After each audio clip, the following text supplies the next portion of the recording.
banggit sila ng banggit, name drop sila ng name drop ng pangalan ng senador. Maski na klaro naman kung inyong papakinggan na wala silang masabing direktang nakausap o binigyan ng anuman.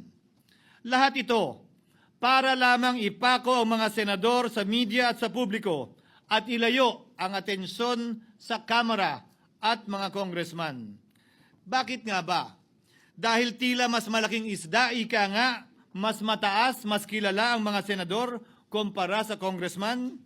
Umaasa sila na maiibsan ang galit ng tao sa kanilang mga anomalya ukol sa flood control at tuluyan na silang makakatakas mula sa anumang pananagutan.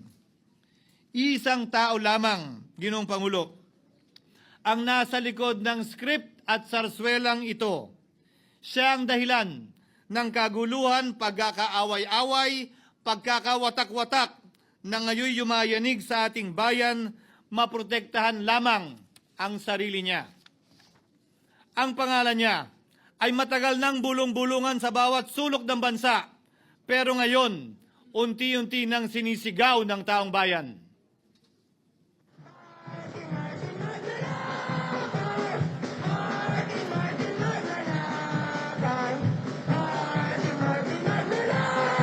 Mahal kong kasamahan, bakit tila sa Kamara, dito mismo sa Senado at sa ilang media ay hindi pa din nila kayang sambitin ang pangalan niya?